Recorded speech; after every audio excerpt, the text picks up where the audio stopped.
नमस्कार, मी पंकजा गोपीनाथ मुंडे. मला आज आपल्याला एका महत्त्वाच्या विषयावर बोलायचं आहे, पण त्याआधी आपण ही छोटीशी गोष्ट पाहूया.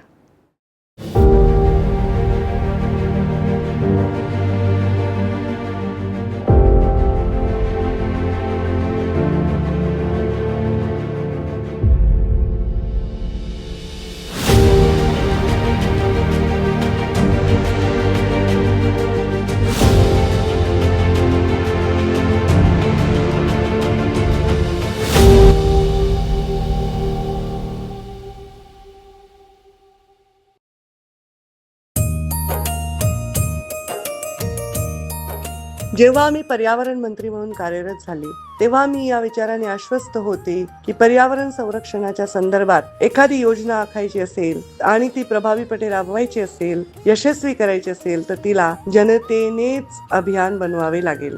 जनमानसाच्या सहभागानेच पर्यावरणाच्या क्षेत्रात कोणतेही कार्य यशस्वी होते. यावर्षी 5 जून 2026 रोजी जागतिक पर्यावरण दिनाच्या निमित्ताने मी वसुंधरा रक्षक या अभियानाची सुरुवात केली. तेव्हा मला पूर्ण विश्वास होता की वसुंधरा रक्षक हे अभियान लोक आपल्या सक्रिय सहभागातून यशस्वी करतील आणि या अभियानाशी कायमस्वरूपी जोडलेही जातील. हळूहळू त्याला जनानुदानाचे स्वरूप देखील येईल आणि याची प्रचिती पहिली झलक मला मिळाली ती आषाढी एकादशीच्या पंढरीच्या वारीत. जे लोक विठ्ठल विठ्ठल म्हणत होते, हरिनामाचा घोष करत होते, मैलोन मैल चालत होते, ते आपुलकीचा आणि समतेचा संदेश देत होते, तेच आज या पंढरीच्या वारीत वसुंधरा रक्षक म्हणून वसुंधरेच्या संरक्षणाबद्दल बोलत आहेत. ही महत्वाची मिळकत म्हणायला हरकत नाही. आम्ही आमच्या संस्थेच्या वतीने आमचे सगळे जे विद्यार्थी पण आज इथं वारकऱ्यांना सेवा देत आहेत. आमचा असा मानस आहे की आम्ही प्रत्येक विद्यार्थ्यांना एक झाड तरी लावण्यासाठी प्रेरित करणार आहोत. आमचे विद्यार्थी फार उत्सुक आहेत. हे सर्व वसुंधरा रक्षक बनण्यासाठी नक्कीच तयार आहेत. आपण आपल्या येणाऱ्या पिढीला काहीतरी देणं लागतंय. ही पृथ्वी आपली मालमत्ता नसून येणाऱ्या पिढीसाठी आपल्याला एक दिलेली जबाबदारी आहे. आपल्या मुलासाठी, आपल्या मुलीसाठी झाड लावलं पाहिजे. ताई साहेबांना आम्ही YouTube वरती भक्ती करताना पाहिलं, पण ताई साहेबांमुळे आम्हाला समजलं वसुंधरेचे रक्षण हीच खरी भक्ती. प्रत्येकाने असा निश्चय केलेला आहे की आपण तर एक झाड प्रत्येकाने प्रत्येकाच्या घरात लावावं. जसं संत नामदेवांनी सांगितलंय, येऊन या कोणी पूजा आता कोणी येऊन तोडती तयान म्हणती तोडू नका. म्हणजे झाड हे वृक्ष असे की ते कोणाला म्हणत नाही मला येऊन तोड, पण त्याला तो विरोध पण करत नाही. तो वृक्षाचं जतन करावं. आपण या आपल्या वसुंधरेचं रक्षण करण्यासाठी सर्व लोकांनी एकत्रित येऊन काम करण्याची गरज आहे. तुकाराम महाराजांनी ज्याप्रमाणे सांगितले आहे, वृक्षवल्ली आम्हा सोयरे, त्याप्रमाणे आपल्या वसुंधरेचं रक्षण करण्यासाठी प्रत्येक नागरिकांना झटण्याची गरज आहे. वारी निघाली पंढरीला. आपली वसुंधरा आपल्याला वाचवायची असेल, प्लास्टिकचा वापर करायचा नाही. आपली वसुंधरा रक्षक म्हणून वारकरी आता खणखण सांगणार आहे. शासन तर आपल्या स्तरावर अभियानासाठी जनजागृती करतच आहे, पण मला हे पाहून खूप आनंद होत आहे की लोक सुद्धा या अभियानामध्ये स्वतःचं अभियान मानून जनजागृतीसाठी प्रयत्नशील होत आहेत.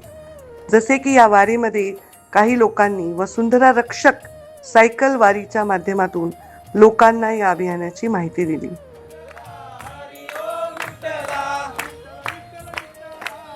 पंकजाताई यांच्या आव्हानाला प्रतिसाद देत आम्ही इचलकरंजी ते पंढरपूर 165 किलोमीटर पूर्ण सायकलिंग केलेली आहे. या सायकलिंग मध्ये पर्यावरणाविषयी पूर्ण समाजाला जागरूक करत संदेश देत आलो. आम्ही सायकलवारीच्या माध्यमातून जनजागृती करतो आणि हे जनजागृती वसुंधरा रक्षक बनवण्यासाठी प्रेरित करतोय. ही जी पिढी आहे सायकल चालवणारी, हीच पिढी पुढच्या पिढीला आपण दाखवणार आहे वसुंधरा माझी आहे. पर्यावरण मंत्री पंकजाताई नेहमी वसुंधरा बाबतीत अग्रेसर असतात.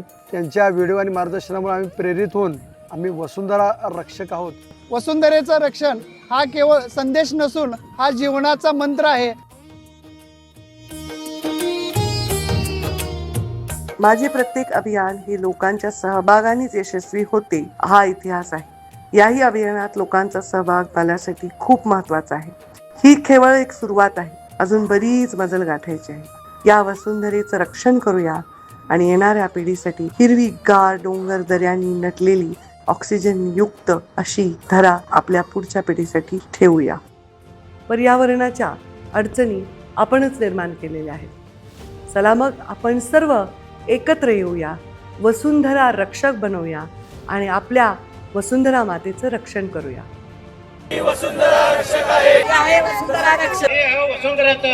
मी बनणार वसुंधरा रक्षक. मी आहे वसुंधरा रक्षक. वसुंधरा रक्षक. वसुंधरा रक्षक. वसुंधरा रक्षक. वसुंधरा वसुंधरा वसुंधरा वसुंधरा वसुंधरा वसुंधरा वसुंधरा वसुंधरा वसुंधरा वसुंधरा वसुंधरा वसुंधरा वसुंधरा वसुंधरा वसुंधरा रक्षक.